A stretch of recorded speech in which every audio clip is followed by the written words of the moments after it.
संसदीय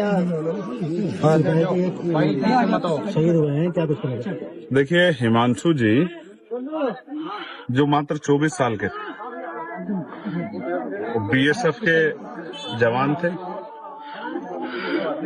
आज हम लोग उनकी अंतिम यात्रा में शामिल हुए हैं। ऑन ड्यूटी वो देश सेवा में उन्होंने अपने प्राणों को बलिदान दिया। हम उनके इस बलिदान को नमन करते हैं।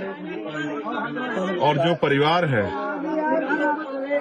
जब एक जवान जाता है उसके परिवार पे क्या बीतती है। हालांकि गर्व का पल भी होता है, क्योंकि बलिदान का हमेशा देश में सम्मान होता है, लेकिन एक तकलीफ भी होती है। जिनका 24 साल का बेटा जाता है, उनके परिवार को बहुत तकलीफ है। और ऐसे समय मैं और हमारा पूरा क्षेत्र, इस क्षेत्र के लोग, यहाँ के तमाम सम्मानित लोग उस परिवार के साथ खड़े। हमारी आदरांजलि भाई हिमांशु जी को और उनके परिवारों को कुदरती दुख सहने की शक्ति दे। प्रस्ताव रखा गया है, क्या क्या मांगे दी गई? जगत गुरु सतगुरु रविदास जी महाराज उनको इतनी हिम्मत दें कि वो इस दुख को सह सके। परिवार की इच्छा थी, परिवार की और कोई इच्छा नहीं थी, सिर्फ एक इच्छा थी कि उस बेटे को सम्मान मिलना चाहिए। गांव के लोगों ने उस सम्मान को, उस दर्द को समझा, क्योंकि ये एक परिवार का बेटा नहीं, पूरे क्षेत्र का बेटा है, देश का बेटा है। तो प्रस्ताव हो गया है। एक शानदार स्मारक जो है भाई हिमांशु जी की याद में हम लोग यहाँ बनवाएंगे। हमने यहाँ अधिकारियों से बात की और यहाँ पर्याप्त उस तरह की जगह है जिसपे एक जो है, एक बेटे को जिसने देश के लिए बलिदान दिया, उसको सम्मान मिलना चाहिए। मैं अपनी तरफ से पूरी, हाँ वो उनका राइट्स है, मृतक आश्रित की जो नौकरी है वो उनका राइट है, वो उनको मिलेगी। ऐसा अधिकारियों से हमारी बातचीत हुई। और कोई भी अगर कहीं कमी आएगी तो अभी चंद्रशेखर है, उसमें ज्यादा सोचने की जरूरत किसी को नहीं। किसी भी तरह की, हर तरह की उनकी मदद के लिए, उनकी आवाज उठाने के लिए यहाँ सक्षम नेतृत्व है।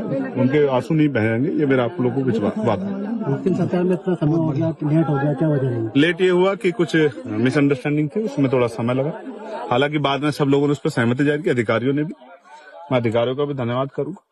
और ये इसी तरह से जो है, आप ये समझिए, अगर जो लोग देश के लिए बलिदान देते हैं, अगर उनका सम्मान नहीं होगा तो कौन अपने बेटों को जो है सेना में, अर्धसैनिक बल की जो है नौकरी के लिए, देश की सेवा के लिए, वीआईपी की सुरक्षा के लिए, एयरपोर्ट और तमाम तरह की सुरक्षा के लिए कौन भेजेगा?